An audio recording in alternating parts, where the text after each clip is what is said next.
Good morning my dear student. आज हम लोग पढ़ने जा रहे हैं क्लास 9 का 7.4 थ्योरम। ठीक है, इस थ्योरम का नाम क्या है? एस एस एस, हमें प्रूव करके एस एस को दिखाना।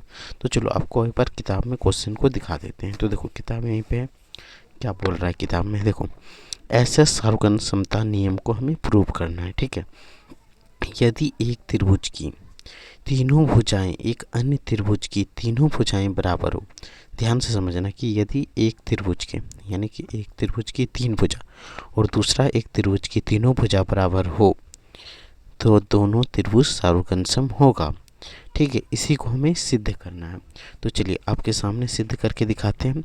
तो सबसे पहले आपको ये समझना है, हमें इस चीज़ को सिद्ध करने के लिए हमारे पास क्या है, क्या क्या है। तो हमारे पास एक ऐसे एस है, ऐसे एस कसौटी है, और एक हमारे पास ए एस ए है।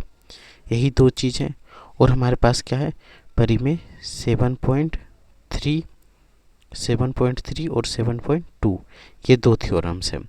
यही चार चीज़ का प्रयोग करके हमें इस चीज़ को सिद्ध करना पड़ेगा। ठीक है, तो सबसे पहले हम लोग क्या करेंगे, एक पिक्चर बनाएंगे। ठीक है, तो चलो आपको आप इसको अच्छे से समझना चाहते हो तो चैनल को सब्सक्राइब और लाइक ज़रूर करना है। ठीक है, जब आपको अच्छा लगेगा तभी लाइक करना है। चलो यहाँ पे क्या बोला है, दो त्रिभुज जिनकी दो तीनों भुजाएं बराबर हो। ठीक है, सॉरी ये नहीं बोला है, क्या बोला गया कि दो त्रिभुज जिसकी आपस में तीनों भुजाएं बराबर हो। यही मान लेते हैं कि यही दो त्रिभुज है जिसकी ये भुजा बराबर ये है, ये भुजा बराबर ये है, और ये भुजा बराबर ये है, हम लोग मान लें। ठीक है, कल्पना कर ले कि ये बराबर, क्योंकि दिया हुआ है हमारे पास। तो यहाँ से हम लोग लिखेंगे कि दिया है। सिंपली अगर कुछ भी नहीं समझ में आए तो आप सबसे पहले लिखना है दिया है। क्या क्या दिया हुआ है कि ए बी बराबर डी ई, फर्स्ट तो हमें ये दिया हुआ है। दूसरा हमारे पास क्या दिया हुआ है कि ए सी बराबर डी एफ, एकदम अच्छे से आपको समझना है। ठीक है, बी सी बराबर ई एफ, ये सारी चीज़ हमारे पास दिया हुआ है। हमें सिद्ध क्या करना है, सिद्ध करना है। सिद्ध क्या करना है, त्रिभुज ए बी सी सार्वगन है, त्रिभुज डी ई एफ ये सार्वगन होनी चाहिए, हमें यही सिद्ध करना है। तो चलिए सबसे पहले हमें सिद्ध करने के लिए क्या करना पड़ेगा, कुछ ना कुछ तो एफर्ट लगाना पड़ेगा। तो हम लोग यहाँ पे रचना करेंगे। ठीक है, रचना क्यों कर रहे हैं, क्योंकि इस चीज़ को सिद्ध करने के लिए कुछ ना कुछ दिमाग दौड़ाना पड़ेगा, तो हम लोग करते हैं। तो इस त्रिभुज जो है इसमें नहीं रचना करके हम लोग इस त्रिभुज को रचना कर देंगे। इसमें हम लोग क्या लिखेंगे, ई जो है उसको हम लोग लिखेंगे यहाँ तो एफ है, मान लेते हैं जी। यहाँ क्या लिखेंगे, ई को जी तक मिला है, तथा क्या लिखेंगे, तथा जी को एफ से मिला दिया, ऐसे लिख सकते हो। यहाँ पे रचना में क्या लिखेंगे, ई को जी तक बढ़ाया।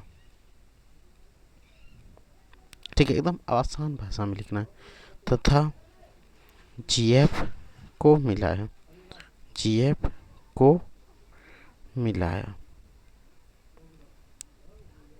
साथ ही साथ हम लोग क्या लिखेंगे, डी और जी को भी मिला दिया, ऐसे देख लो आप, तथा डी जी को मिला दिया, डी जी को मिलाया, डी जी को मिलाया।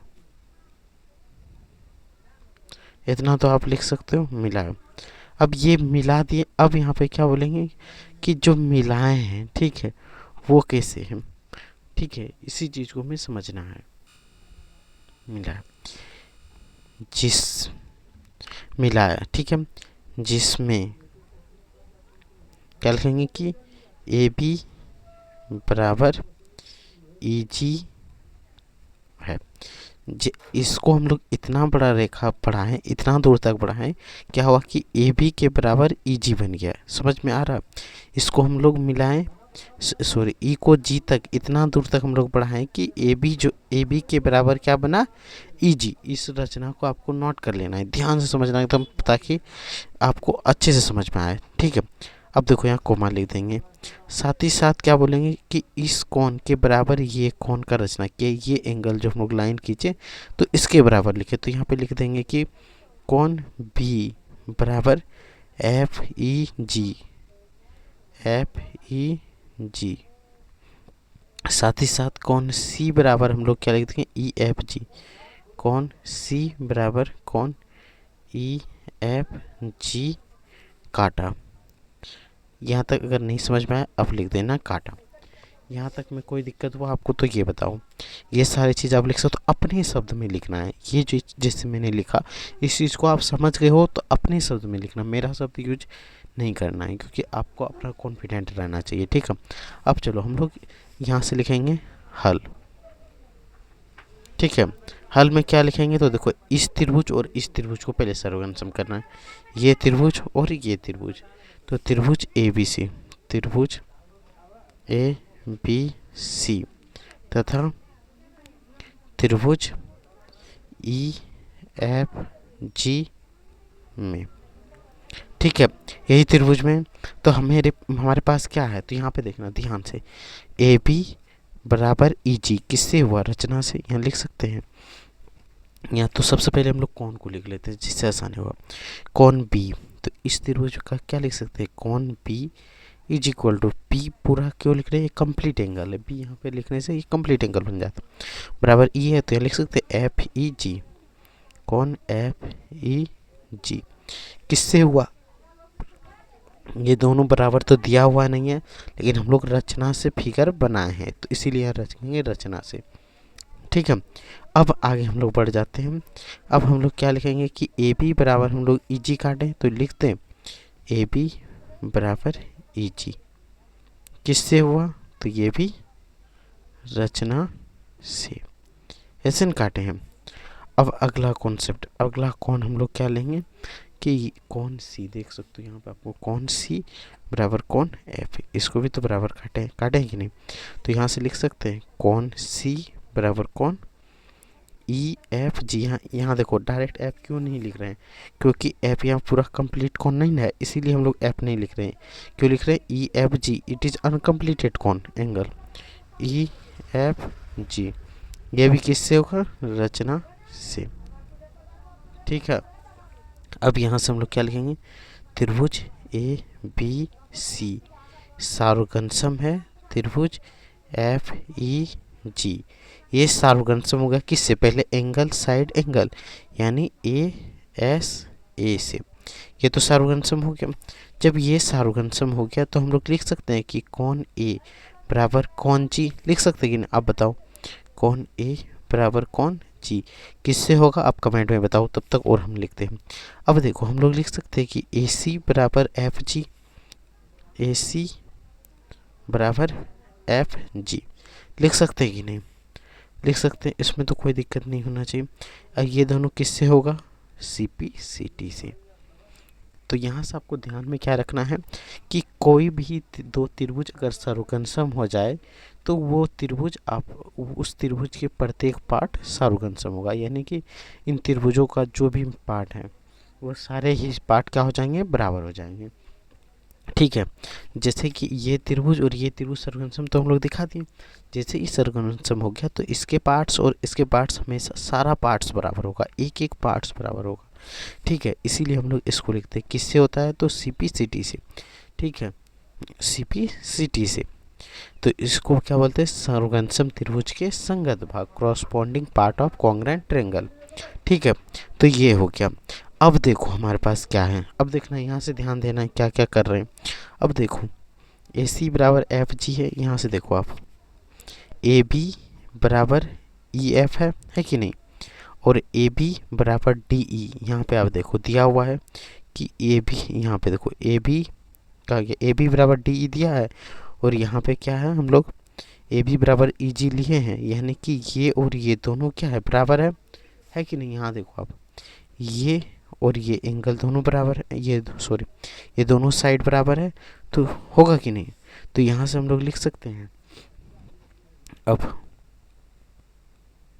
क्या लिखेंगे कि ए बी बराबर डी ई, ये तो दिया है, दिया है। और जबकि रचना से हम लोग क्या लिखेंगे कि ईजी बराबर क्या है, डी ई। ये तो है। जब ईजी बराबर डी ई हो गया, यहाँ देखो ईजी बराबर डी ई, तो बराबर भुजा के समूह कौन बराबर होता है, ये कौन और ये कौन, दोनों कौन क्या होगा, बराबर होगा।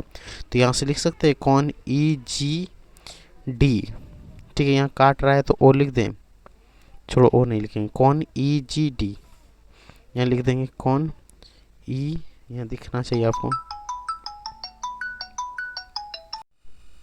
देखो ई जी डी। आपको कौन तो हम दिखा दिखा के क्यों कर रहे हैं, ताकि आपको पूरी तरीके से समझ में आए। जी डी ई, यहाँ से लिख सकते ई डी जी। ये बराबर किससे होगा आपको पता होना चाहिए, परिमेय 7.2 से। किससे, 7.2 से। परिमेय 7.2 क्या बोलता है कि कोई क्या बोलता है, परिमेय की दो भुजा, किसी भी त्रिभुज की बराबर भुजा के समूह कौन बराबर होता है। परिमेय 7.2 अगर नहीं देखे हो तो आप जाके देख सकते हो, प्ले लिस्ट में पूरा है, पूरा चैप्टर आपके पास होगा जब इस चैप्टर का अंतिम क्लास होगा। ठीक है, अब देखो ये बराबर हो गया। उसी प्रकार हम लोग क्या देखे हैं, यहाँ देखो, अब यहाँ आ जाओ, जी एफ बराबर डी एफ है कि नहीं। अब देख रहे हो चूँकि जी एफ, चूँकि यहाँ लिख दें जी एफ बराबर D F, C P C T से बराबर हो चुका है। यहाँ पे देखो G F S, sorry C P C T यहाँ है ना, ओहो सॉरी ये तो बराबर नहीं है। यहाँ पे देखो सी पी सी टी से हम लोग बराबर क्या किए थे, आप यहाँ पे देखो ध्यान से, ए सी बराबर F G C P C T से बराबर किए थे ना। तो ये लिख सकते हैं कि ए सी बराबर एफ जी है, कहाँ गया एफ जी। अब देखो यहाँ पे एफ जी आपके पास दिया हुआ है, ए सी बराबर एफ जी, ये तो प्रूफ है कि नहीं। और लेकिन हमारे पास क्या दिया है, ए सी बराबर डी एफ। तो यहाँ ए सी के जगह पे हम लोग डी एफ लिख दें, डी एफ बराबर, ये तो दिया है ठीक है, यहाँ लिख सकते डी एफ बराबर एफ जी। जब यहाँ पे आपको पता चल गया कि डी एफ बराबर एफ जी है, तो ये दोनों कोण आपस में क्या होगा, बराबर होगा, क्योंकि सर्वगनसम त्रिभुज के संगत सॉरी बराबर भुजा के समूह कौन बराबर होता है, यानी परिमेय 7.2 से। तो यहाँ से लिख सकते हैं कौन डी जी एफ, कौन डी जी एफ बराबर कौन, इधर से क्या हो जाएगा जी एफ डी जी। ये भी किससे होगा, परिमेय 7.2 से। जब आप 7.2 यहाँ लिखोगे तो सर भी सोचेंगे कि ये सारा परिमेय पढ़ा हुआ है। तो देखो ये कौन और ये कौन आपस में बराबर हो गया, देखो ये कौन इसका बराबर है, ये कौन इसका बराबर है। तो यहाँ से हमें क्या पता चला, ये पूरा कौन के बराबर होगा कि नहीं। अगर हम लोग देखो इसको और इसको जोड़ दें, ठीक है, इसको हम लोग मान लेते हैं समीकरण 1 और इसको हम लोग 2 मान के जब इसको जोड़ देंगे तो ये कौन आएगा। तो चलिए हम लोग दूसरा पेज में चलते हैं। तो देखो यहाँ पे हम लोग सिंपली क्या लिखेंगे, कि एक सेकंड को माइक, ठीक। तो यहाँ पे हम लोग सिंपली क्या लिख सकते हैं, समीकरण 1 और क्या लिखेंगे, जोड़ 2 से। समीकरण 1 और 2 को हम लोग जोड़ देते हैं। तो समीकरण 1 देखो यहाँ पे क्या दिया हुआ, तो आप सिंपल देख सकते हो कि समीकरण 1 दिया क्या है, क्योंकि हम लोग देख देख के बनाएंगे तो ये आपको आसानी से, कि ई जी डी बराबर ई डी जी, तो जोड़ेंगे ई जी डी यानी ई जी डी और जोड़ इधर डी जी एफ, देखो डी जी एफ, जब ई जी डी में डी जी एफ यानी इसमें इसको जोड़ देंगे तो ई जी एफ बनेगा। तो समीकरण 1 और 2 से क्या हो जाएगा, कौन ई जी एफ बराबर ई जी एफ बराबर क्या हो जाएगा। अब यहाँ पे देख लो आप, ई डी जी आ रहा है, ई डी जी यानी ये कौन, और यहाँ से समीकरण 2 से आपके पास क्या आ रहा है, एफ डी जी यानी एफ डी जी, यानी इधर से ये कौन दोनों जुट के ये पूरा कौन डी बनेगा।